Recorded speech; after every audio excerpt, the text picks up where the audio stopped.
And after that plane ride, Yeah. Yeah, sure. Since you know him so well. Yep. I'm supposed to introduce you since I know you so well. So our presenter this morning is Rolf Jacobson. Rolf and I were classmates at Luther Seminary. I had the dubious honor of being a St. Louis Cardinals fan. When the Twins and the Cardinals played in the World Series.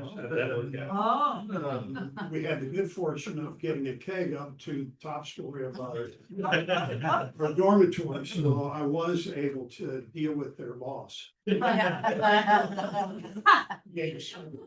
then Rolf, along with the organist at Como Park Lutheran Church, where Rolf was at the time, introduced me to my now wife Jennifer on our blind date. Scott, who was the organist, lived with Jennifer. Rolf and got tired of hearing me complain about, being single in a town of 800 in Pepin, Wisconsin. So, well done, good and faithful. Thank you, appreciate it. And then he married us, and then a couple of years ago, 2.5 years ago, Rolf was the preacher here for our son Sam's funeral. So our lives have woven together for 35 years now. Yeah. Something Longer. It seems like 35. Yeah, so I think that, that's all of the introduction that we need. So when do we go until? I always like to know that. About 10:40. Okay, right. Okay, we got him. Is there anyone here who's going to worship at 10:45? Yeah. So Y'all can leave if he goes long. You wanna come up here and help? Either one of you. We're back to this now. I'm Oh. sorry. I screwed up. Can we use Zoom slideshow? So go to slide. Yeah, resume slideshows. I have to do. There we I go. don't know. Here we go. Okay. We'll see. I know what they're seeing. I should add that I actually I teach at the seminary. I grew up in Roseville until 6th grade. Unfortunately, when my parents moved us to Northfield. And I will say this, my sisters and I were bored for a year in school because the schools in Roseville, I'm not kidding, were so much further ahead than we were in Northfield. And I had gone to Brim Hall and my sisters were at Fairview and Ramsey back in the day. And I later got to know the principal of Ramsey, and they were a good Lutheran folks, as was the principal of Brim Hall.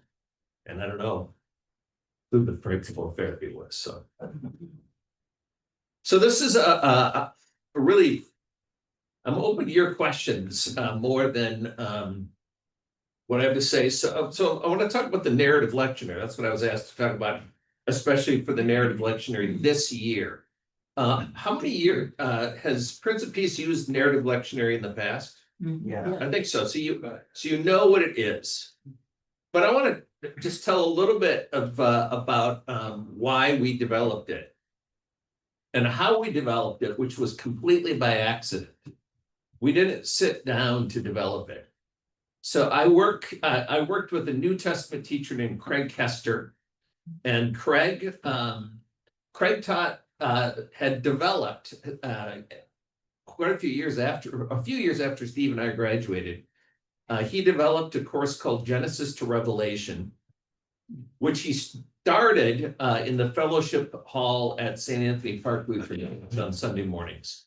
He said he had tried to get folks to gather just to read the biblical text. He tried to get 6 people to gather on Sunday morning, and he couldn't get 6 people to gather. So he decided, well, if I can't get 6, maybe I could get 60. So then he started putting on just the adult forum in a corner of the the cafeteria room there. And each week he would plan ahead to do 1 hour. And so he would have all week just to think about, from Genesis to Revelation, how would this go? So he'd have 1 week, a whole week to just think creatively about what he was going to do for 1 hour about one story. And so then it really started to be a performance and really entering. So for example, there's a great story in the book of Jeremiah, where Jeremiah's scribe reads all of Jeremiah's messages to the king. And then one by one, the king, they're on a scroll, the king takes his knife and he cuts off a slice of it and burns it. And then at the end of it, Jeremiah has to write the whole book of Jeremiah again, or his scribe does. So Craig would, well, act this story out. And he actually, we even recently did a version where we actually had some flash paper and a little gas stove, and we burned. We didn't actually burn the Bible, but we pretended to, if you know what I mean. So I said to Craig one time, as you did this in adult forum, did the preachers in the sanctuary preach on the same stories? Because he did it then at 3 different churches. It worked so well the one time he did it, then that 2 other churches later asked him to do it. And he said, no, I invited them to, but nobody wanted to. So I said to a synod assembly, why wouldn't somebody try that? Why wouldn't somebody try preaching from September through May, the biblical narrative, and see what happened? And so I said it to, I just thought that thought was going to go out into the world and disappear. And then 12 pastors came up afterwards and said, okay, we're going to do it. And I literally said, do what? Because I had been talking for an hour. And they said, oh, we want to try preaching through the biblical story from September through May. And so since then, it's just grown, and we've done it. This is our 16th year. One of the principles, there's really two principles behind it. The first is that the biblical story was meant, and especially the story of each gospel, was meant to be read in order. And what we have done with the way we read the gospel on Sunday mornings is we have cut it up and then whirled it up, and then we read it out of order. Which, unless you already know it in order, you could never learn it then. You know what I mean? And it actually works better. Think about any other book that you enjoy. Do you read it out of order? You know, you probably don't. Maybe there might be some exceptions. But I'm talking about like a novel, a history. Maybe once you know it really well, you'll go in and just go back in. But we think it helps Christian faith mature when people know the story in order. I said to my father-in-law, who died in 2016, but early on, he was a Missouri Synod guy, and so he didn't know what the Narrative Lectionary was. He said, what is this? And I explained what it is. That in the fall we read through the Old Testament, and then we read one gospel in order through the Easter season. And I said, he was about 73 when he died. He was in church probably almost every Sunday of his whole life. And I said, well, do you know the biblical story? He goes, well, he had never taken like a biblical course like Crossways or something. And he said, well, I know the major stories, but you know, about Abraham and Moses, and but I don't know if Abraham comes before Moses or anything, you know. And it's because we've assumed, by the way we organize the reading of the Bible and worship, we assume that people know the story, that they learned it growing up. Except for now, we know that's really not true. So the other thing is in the Revised Common Lectionary, which is what most denominations use a version of if they have an official lectionary, there's 4 lessons every week, which gives it's nice for preachers because it gives you 4 options. You try to find something that is interesting and that you can get a sermon out of. So it's nice for the preacher. However, it's utterly confusing for the congregation because they don't know, the lessons aren't in order. You know what I mean? This week we might be in King David, but next week we might be back with Moses, and the following week we're in the prophet Isaiah again. And so it's what our research showed is it's really confusing. All right, so that's the first thing. The second thing, and I think that for me this is more interesting, is that human beings, we code and store our wisdom as stories. And in fact, all human knowledge is narrative. Even if you think about something like, what's a fork? If somebody who, somebody from not a culture that doesn't have a fork said to you, what's a fork? You would tell them a little story about what a fork is.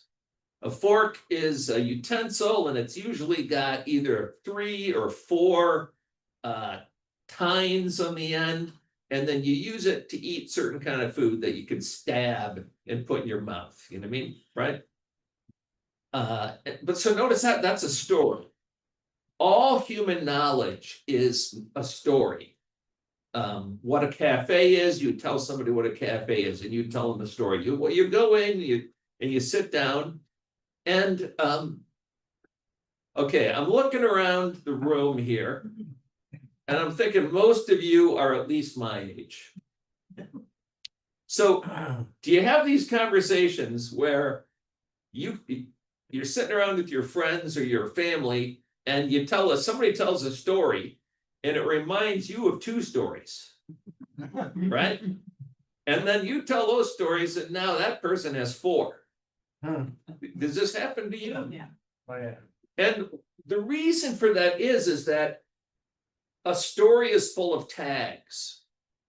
And what I mean by a tag, and this is what theorists mean by a tag, is if in their story there is a boy, or if in the story there's a pony, or a boy riding a pony, then you've got all sorts of tags. You got boy, pony, riding, and so on. And then any one of those can trigger memories and wisdom in the other person. And Jesus himself mainly taught in stories.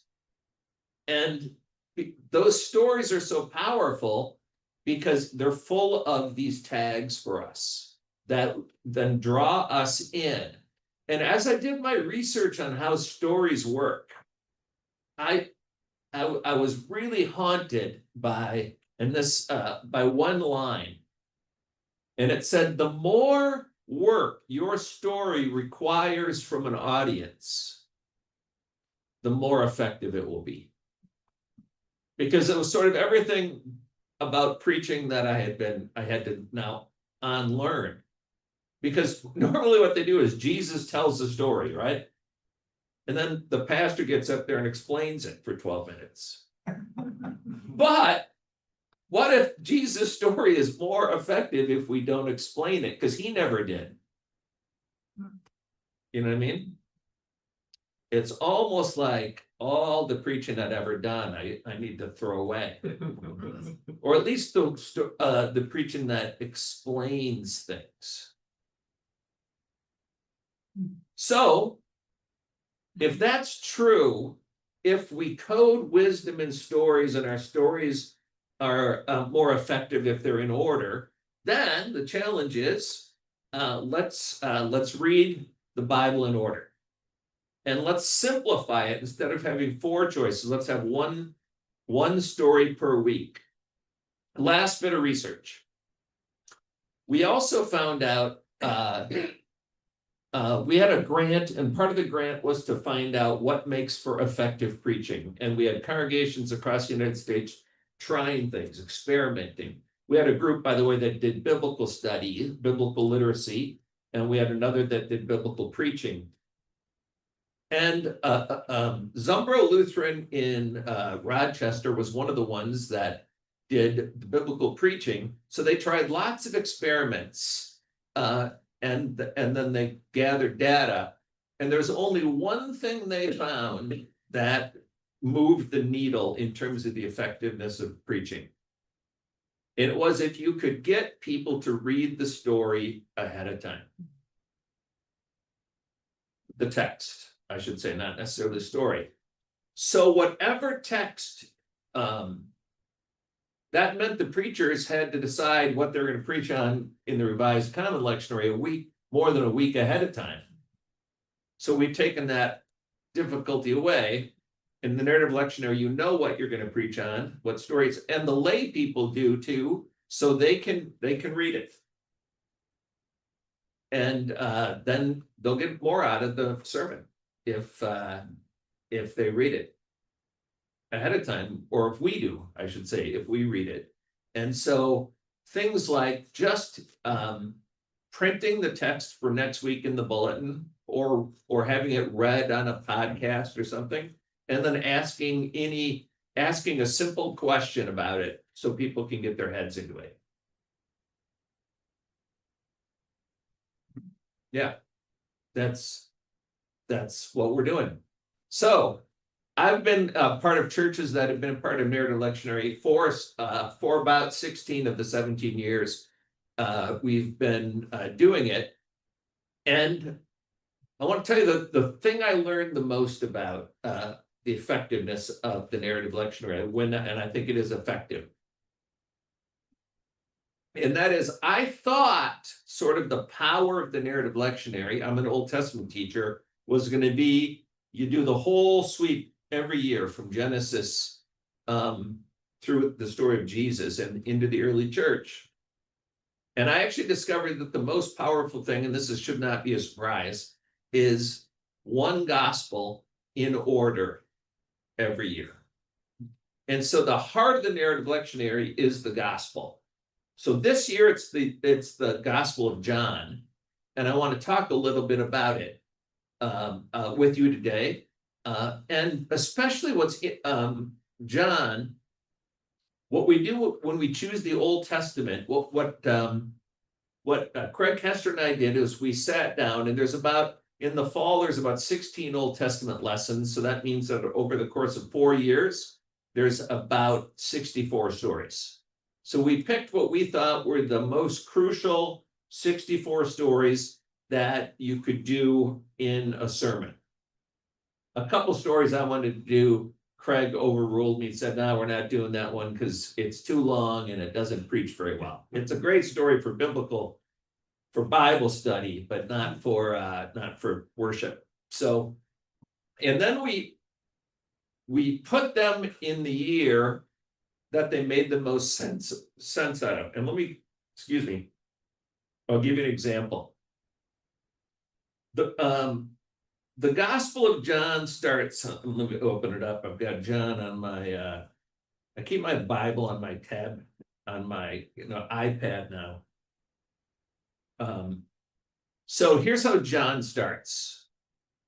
In the beginning was the Word, and the Word was with God, and the Word was God. I had to memorize that in Greek the first day of Greek class of junior year in college. Anarche, kai o logos, and so on, and I almost could still do it in Greek. It's not that hard. But notice what John is doing. John, so someone once said that the Gospels are really long passion stories, the story of Holy Week, or actually they're actually passion stories with long introductions, is the old saying. So Mark starts with the adult John the Baptist. Then we think that the next gospel written was Matthew, and Matthew is like, no, you got to go back farther. We're going to start with the birth of Jesus. So then Luke comes along and says, no, you got to go back farther. You got to start with the annunciation of the birth of John the Baptist. And then John came along and said, okay, watch this. In the beginning, before there was time. So John sort of ended that competition. But obviously it's a deliberate call out to Genesis 1. In the beginning, when God began to create the heavens and the earth, right? So we're obviously going to do Genesis 1 in the Narrative Lectionary. And so we put it, though, in line this year with the year of John, so that you get that echo. In the September, in the beginning, when God began to create the heavens and the earth, and then there'll be an echo of it when we get to John 1. Same thing with some other stories that we've chosen. So in the fall, we've got the story of manna. So the one of my favorite stories in the whole Bible is the Israelites, God, through Moses, God does signs and wonders and words of power, and they miraculously defeat the Egyptians and escape on dry land through the sea. And then, of course, the first thing they do is complain. Wait a second. At least we have food. And of course, what I love about it is they say, we ate our fill by the flesh pots. Which is the name of my band, the Flesh Pots. The Flesh Pots of Egypt. We sing bluegrass music. It's like the Reformation would have sounded like if it happened in Appalachia rather than Germany. So, but we've got the story of manna this year, and the reason it's in the year of John is because John has this long discourse on the bread of life. In John, Jesus says, I am the bread of life. And and there's other connections like that are deliberate in order to bring out what's unique to John. So here, by the way, I want to plan ahead for you to win, but when we get to John, I want you to challenge everybody in the congregation and put big butcher block paper out in the narthex and get everyone to sign up who will agree to read the Gospel of John cover to cover sometime in the next.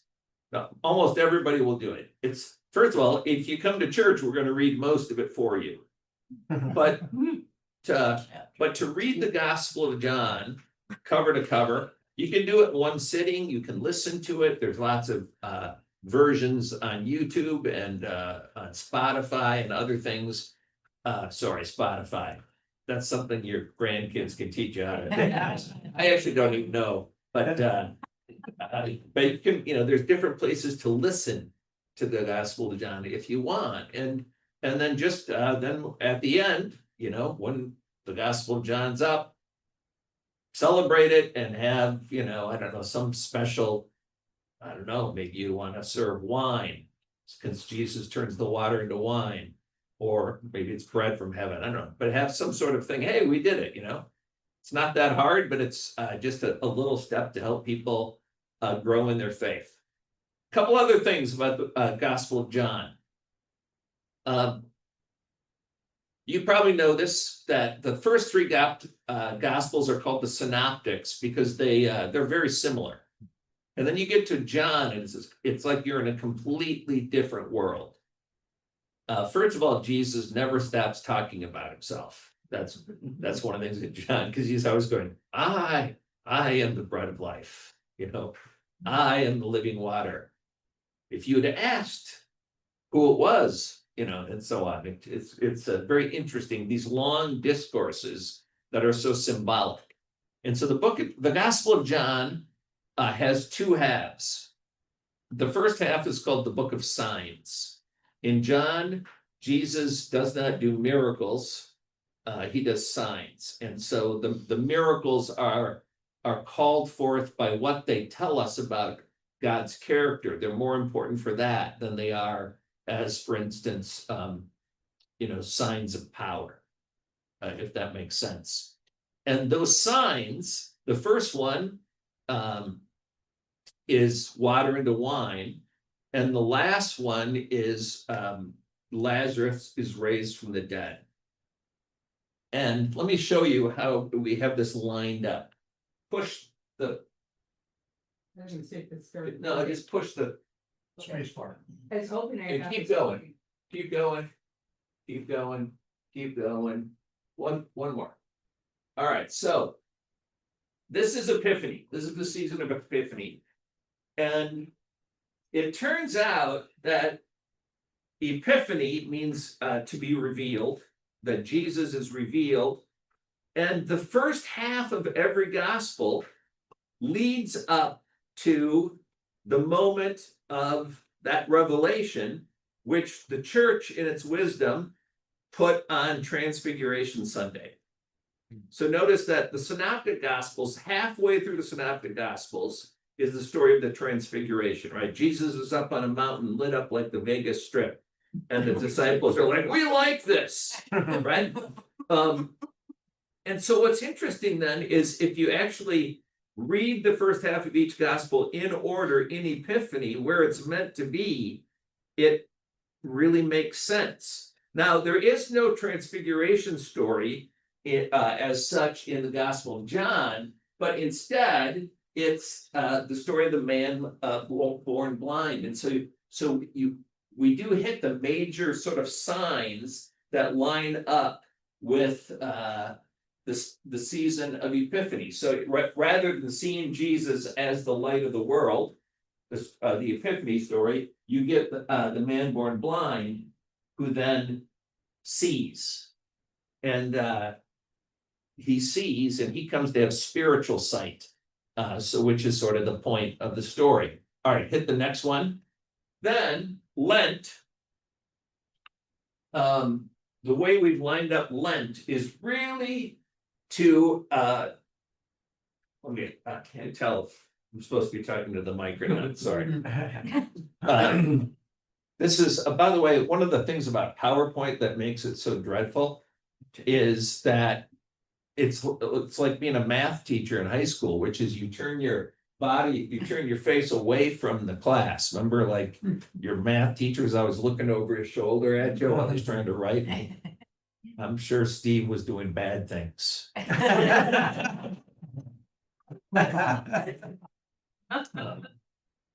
I, on the other hand, was not. Mostly because I never thought of that. But so what really sets John apart for us is we organize the reading of John to really focus on the passion story. So that rather than mainly skipping over the passion story or reading the whole blessed thing on Palm Sunday, which is not my favorite thing. I don't know, does anybody go, my favorite thing of the year is when we read the whole passion story. I've never heard anybody say that. But so what, instead we spread it out. So we really start March 8th, which is the third Sunday of Lent, because the 18th is Ash Wednesday. So then the third Sunday, and then we start right then, chapter 18 all the way through chapter 19, these two long chapters, and get a sense of Jesus' betrayal, Peter's denial, the trial, the Pilate, what Pilate's saying, Pilate having truth in front of him in the form of a person and saying, what is truth? And then Jesus being crucified. And of course, that's the great mystery. So the 29th is actually Palm Sunday, and then April 2nd and April 3rd are Maundy Thursday and Good Friday. And so to read the crucifixion story ahead of time, where Jesus is crucified, Because the central mystery of the Christian church is that the event, which seems like the total absence of God's will and presence, the death of the Son of God. I mean, if anything is the absence of God's power and presence, it's God's death.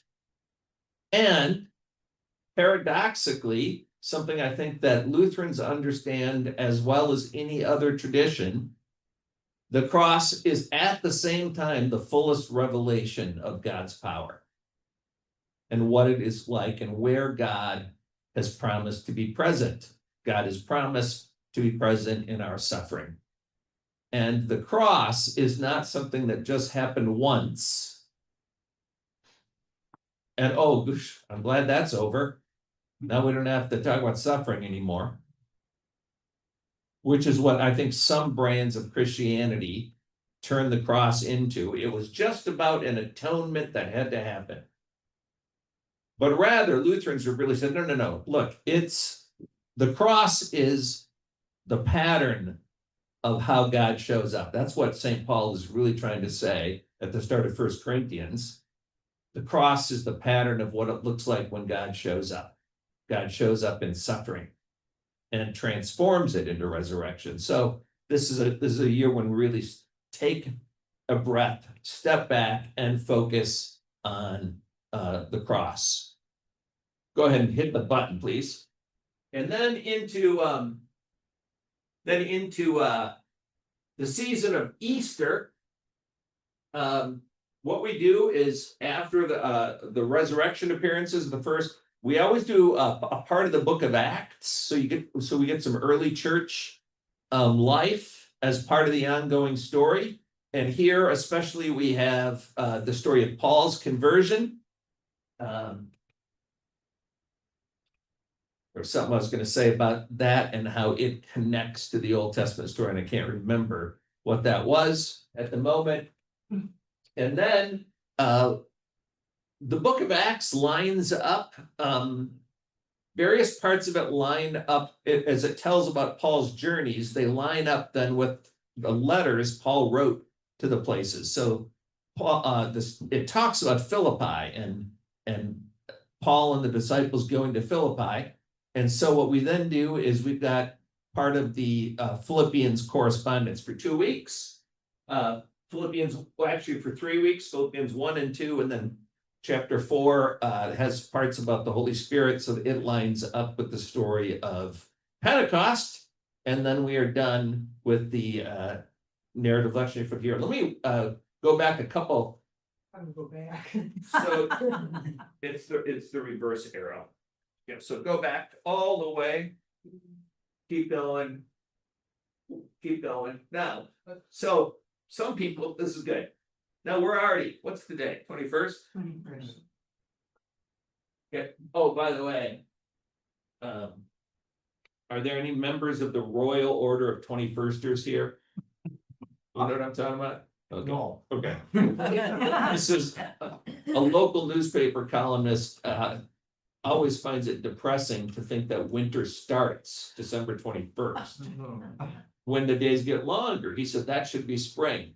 So he announced years ago that spring starts December 21st. But the bad part of it means winter starts today. So if you celebrate if you're a member of the Royal Order, today's a bummer of a day. But it sounds like none of you are. Some churches along the way said, hey, the fall 16, this is too long, not too long to stay in the Old Testament, but we need to break it up. And so some churches, not all, break it up into smaller series along the way just to kind of mark it off. And so here's one idea for that. So, okay, I got to turn. One is stories, and notice where we are, stories of creation and God's provision. I think, so God, first of all, God creates a creation that provides. So God creates once and then says to it, hey, be fruitful, multiply, bring forth. Second of all, the story of Isaac. Last week, God provides a ram in the bush. By the way, one of my favorite things about the story of the sacrifice of Isaac is that the three religions who have that as part of their story, Judaism, Christianity, and Islam, they all tend to focus on a different character.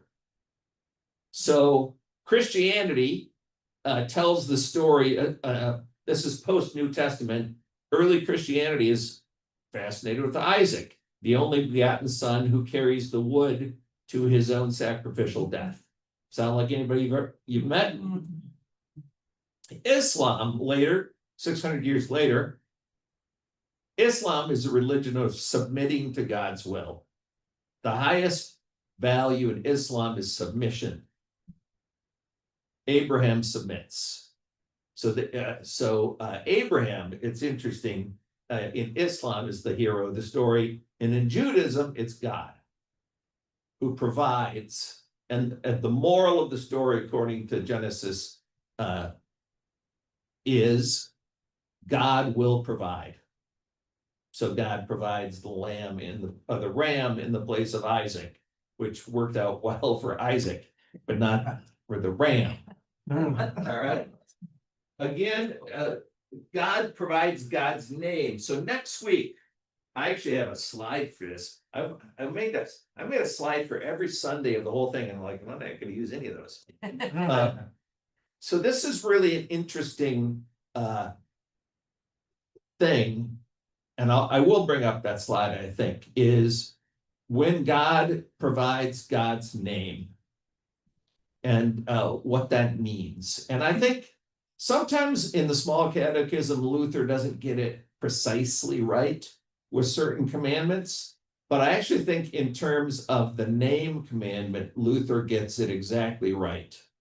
So God gives us God's name to use in prayer and praise and thanksgiving.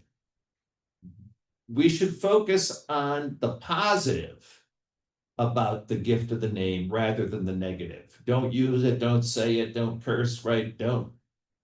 The don'ts aren't really helpful, but Luther says God gives us the name for prayer, praise, and thanksgiving. And what is it like when someone gives us their name to, say, use my name,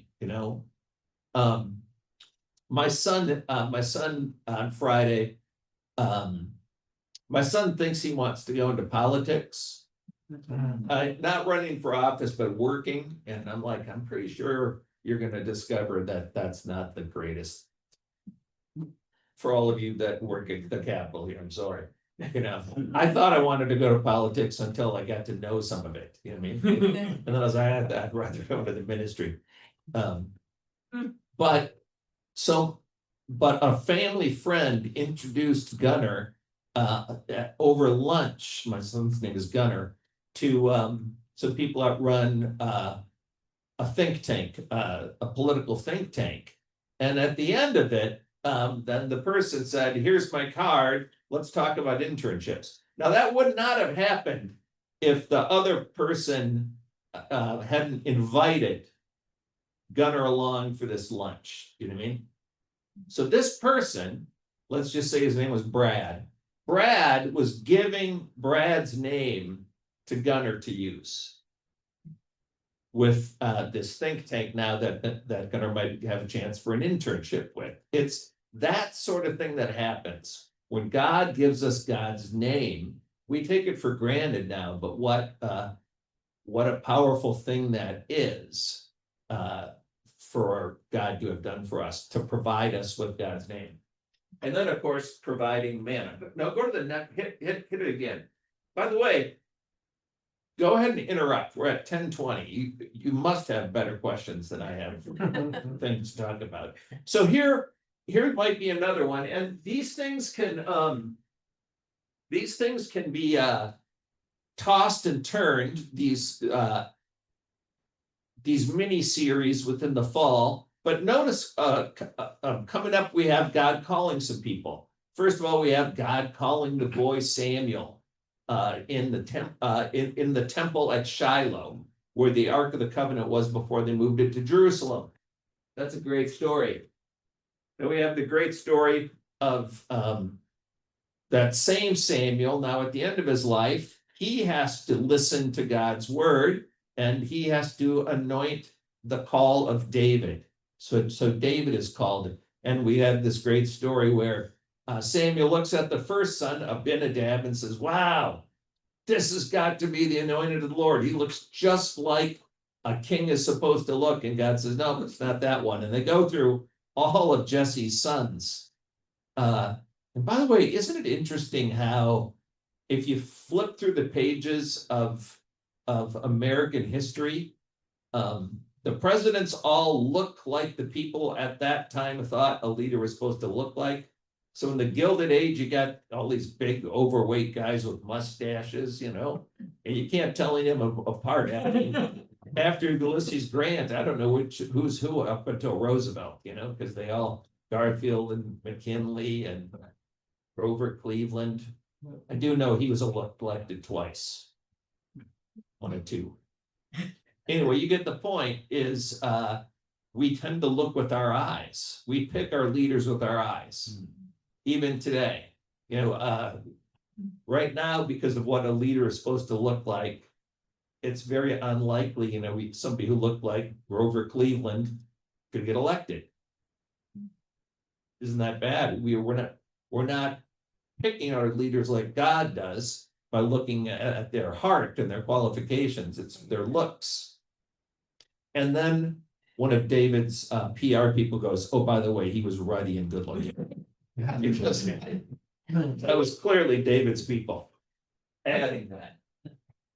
And then, of course, Solomon, the temple, that's where God will hear our prayers. So God actually also will hear when we call to God. And then finally, the great story of the still small voice in Elijah. I want to stop there and see if there's any questions. Yeah. Is there a counter argument to the narrative lectionary? Oh, sure. Like what is lost? Well, so the major counter argument to the narrative lectionary is that there's denominations around the world that use the Revised Common Lectionary. And so the idea was the Presbyterians and the Methodists and the Lutherans, they can all go to church on Sunday, and then at work or at the, whatever's going on during the week, there's a good chance you will have heard a sermon on at least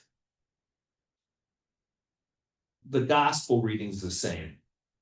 And so that's one of the things that's lost, but it's not lost because we know that the whole culture isn't going to church anymore like it was. So the common lectionary, originally, as it was called, was developed by the Catholics coming out of Vatican II, so in the 60s. And then it became part of Protestant life in the 70s. But that's just when sort of what we call Christendom, everyone's going to church, really ended. So what's left? Our argument is we understand that something's lost, but it's something that isn't really there anyway. How about in looking at the Bible as a story, is there a counter argument to that?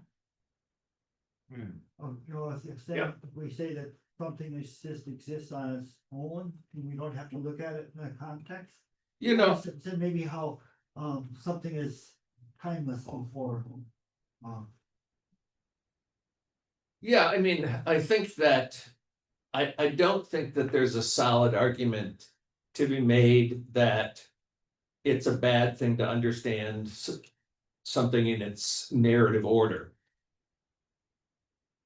In the summers of the narrative lectionary, we invite people to do parts of the Bible that are not narrative, like the 10 Commandments, or the Lord's Prayer, or the letter of James. So I do think it could be a danger to reduce the Bible and say it's only a narrative. Because it's not. There's parts of the Bible that are not narrative. Yep. You and Craig Kester paired Genesis with John, Gospel of John. Genesis Did you- 1. just Genesis 1. Yeah. Did you also pair other Gospels with? Yes. So for example, in Luke chapter 4, Jesus tells in his opening sermon that just about gets him killed at his home congregation. He preaches about Naaman, the Syrian general, and the widow whom Elijah feeds. And so we have those stories that line up with the Gospel of Luke. So in it, the one gospel that it's harder to line something up with is Mark, the Gospel of Mark. It's got less, probably especially because we think Matthew and Luke each had Mark in front of them and included almost all of Mark. So what's unique to Mark is harder to find since Matthew and Luke copy it. So, but we've got, so in Matthew, you get the Sermon on the Mount, especially. And so Jesus, as a conscious copier or expander of Moses. So Moses and the Ten Commandments line up with the year of Matthew and so on. In the old lectionary, there were series over my life. I remember hearing those stories, but there were series. Yeah, in the narrative lectionary, are you writing sort of these series that will be repetitive over years too? Well, we're inviting people to, yeah. Yeah. But like, for instance, in the Early Revised Common Lectionary, right now we're coming up into 2 Timothy or 1 Timothy, everybody. It's not here because we're not doing that here, but so some places will do might say, okay, for the next 4 weeks, I'm preaching on Timothy.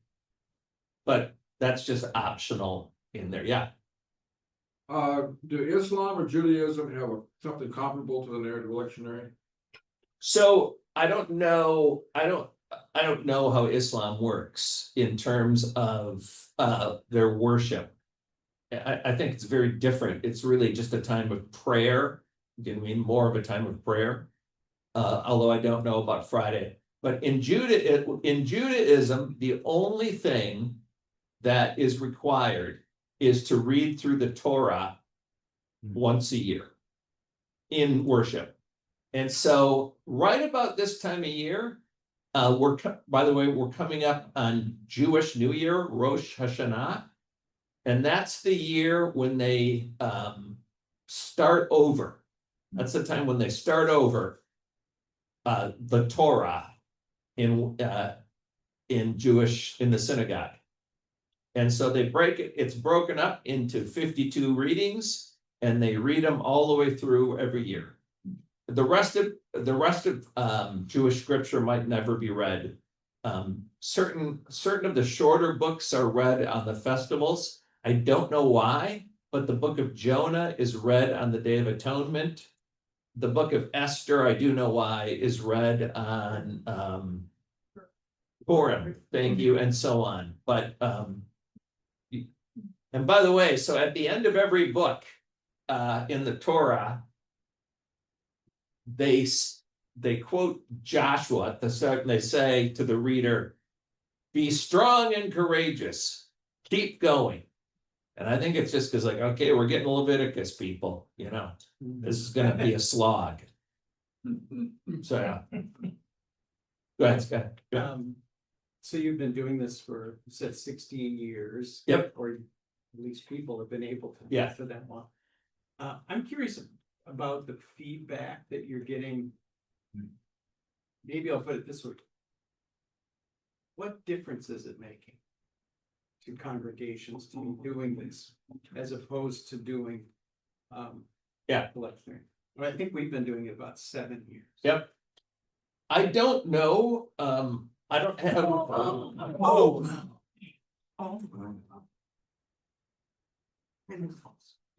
No, you okay? Yes. All right. Okay.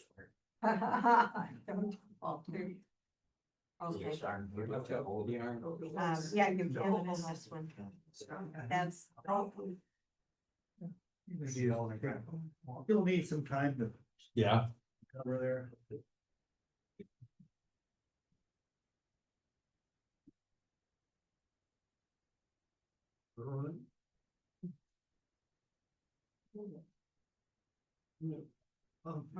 I think I asked, how about Buddhism and Hinduism? Do they encapsulate their stories in that short? So like a, some kind of system too? I'll be able to short for you.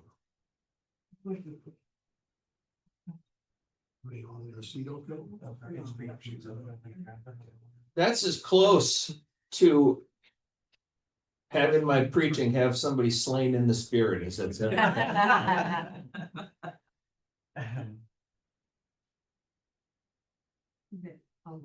I don't know the answer to Buddhism and Hinduism. Does anybody know? No. That? Yeah, I don't know the answer to that. So the question back here, though, remind me was. Just the kind of reaction Oh. you got, what difference has it made to congregations?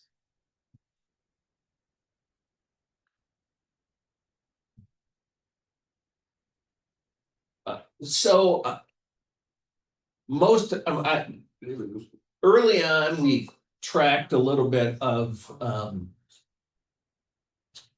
things like attendance and impact like that, Scott, but I think mostly what I hear is things like from pastors saying this really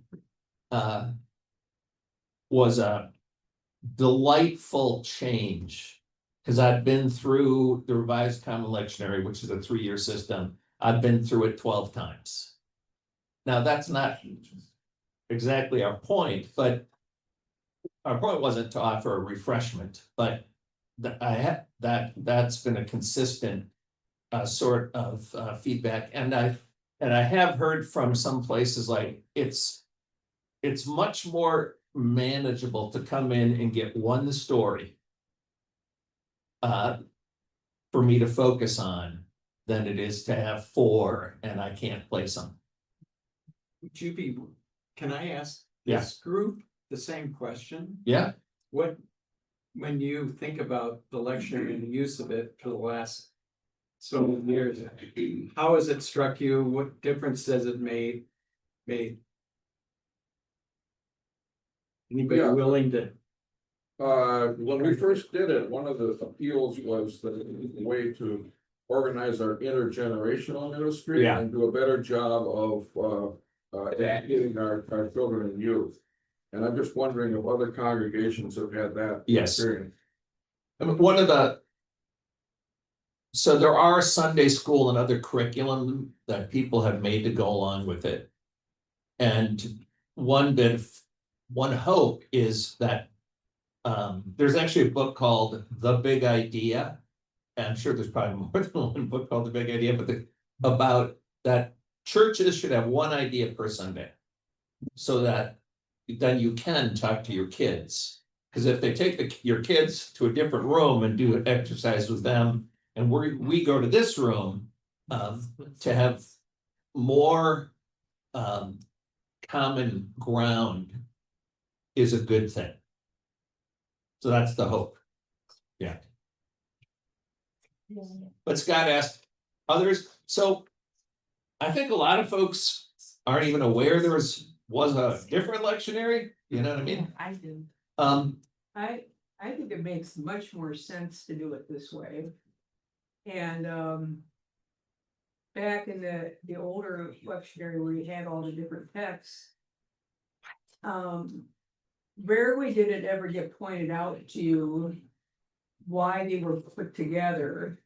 And because of the jumping around, I think this makes so much more sense. So I'm deeply suspicious of the Revised Common Lectionary, which I still work with, about why they choose certain stories. It's sometimes, so coming up in a few weeks, because I do a podcast for the Revised Common Lectionary as well as for the Narrative Lectionary. So in a few weeks, we've got Jesus healing lepers in the Gospel of Luke. So guess what the Old Testament has? A leper. You know what I mean? And so sometimes it's really not very sophisticated pairing. Yes, it's very superficial sometimes, like, oh, we got a mountain, we better have a mountain in the Old Testament. You know, we got a widow, let's make sure we have a widow. And so I think sometimes those pairings, one of the things that made me really stop to consider this was many years ago, more than 16 years ago, I was in worship. I was sitting next to a good friend of mine who teaches religion at Augsburg College. So he has a PhD in religion, happens to be in church history rather than Bible. And the Old Testament lesson, I think that day was from the book of Daniel, I think. And I said to Hans, I said, what year is that story from? Maybe it's a church historian, right? Well, he was 200 years off. Mm-hmm. And I'm thinking, if the guy with the PhD is 200 years off, where is everybody else going to be? Plus, I remember those long poetic texts from Isaiah that you get tons of. I remember as a college student trying to understand those, and I couldn't. They would start to read, and I'm like, okay, I'm going to get it this week. And by the end of the lesson, I'd already lost my ability to follow because the poetry was just not accessible to me. You know what I mean? It says he was a bruised reed he would not harm, or whatever, how that one goes in Isaiah 42, you know. I was like, I just didn't have it. I think that we, by simplifying it, we can do more is the theory. And I do think there's plenty of data. Don Kelsey, did anybody, Don Kelsey, ever know that name? Worked at the University of Minnesota. He was also, he was the intellectual architect of their library system. You know, if you're going to buy a set of this books, which of the 20 libraries at the University of Minnesota should that set of books go? You know what I mean? Somebody has to plan these things. Don taught me that when he directed a children's play, like A Malden the Night Visitors or something they would do, what he would do is he would stand at the back of the room, and you got a room full of kids, and he would listen to when the program is opening, because that meant the kids were no longer paying attention. Whatever was happening in the scene has lost the attention of the kids, and then he would try to intervene, you know. Well, I started doing that in church. When do people get bored and pull out their phones, and when are they not paying attention? And my conclusion, and I might be wrong, was when we started reading scripture. That people were like, okay, I'm confessing my sins, good, I'm singing, I'm singing the liturgy, praying. Okay, now I'm going to sit down. And somebody gets up and says the first lesson is from, and then it's like, flip open the bulletin, open my phone, find something else to do. I think it's just the sheer, if you're reading 4 texts, and by the way, if you're doing the Revised Common Lectionary, I want all 4 texts. I'm that guy that actually likes the Bible. But so that's the theory. Is there a competing narrative lectionary? No. You're not like the first guy that thought Yeah. of doing that, right? Yes. Well, there early in church history, there was a congregation that decided to read through the whole Bible in order. I mean, but there's not as far as I know, there's not a competing narrative lectionary. There are some other new lectionaries. There's one that is, you know, so in the Revised Common Lectionary, there's the year of Matthew, Mark, and Luke, but no year of John. So somebody made a year of John. There's also one that really focuses on women's stories. There's one that's really focused on stories of liberation and for marginalized communities. Am I missing any, Scott? Are those are the 3 I know of. Because it seems like I've heard of Bible as a story, kind of think, so, but that's not a lectionary, that's a. Right. I think the assumption. I mean, I really do think the assumption was people learned the biblical story somewhere else, or they will. When we first introduced this and I was kind of going around telling people about it. The secretary of the congregation in Minneapolis, the administrative assistant said. I was meeting with their church council and she was there and she said. You mean I'm supposed to know the Bible now? I was planning to read it once I retired. And I think that gives a sense of how people see it as this monumental thing.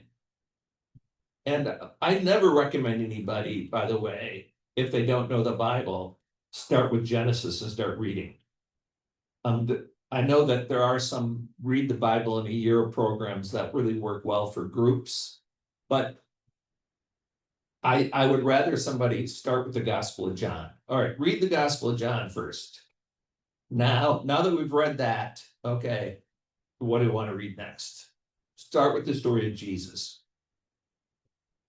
And so that's really what it becomes for me. I also like the fact that in the fall you spend time with the Old Testament. Yeah, some people don't like all the time in the Old Testament. I should say that. I love, I've always loved the Old Testament, and to me, it was Jesus' book. I mean, look, you got all sorts of fun stuff going on. Jesus calling kids and God calling kids and Elijah, the great story that there's an earthquake and a wind and a fire, but God wasn't in any of those things. Instead, God was in a still small voice, or maybe the sound of silence is actually where Elijah heard God speak in the silence. That's an interesting idea, isn't it? Probably should wrap it up. Yeah, we should go. We should. I just trying to make sure you get what you need. Thank you. Thank you.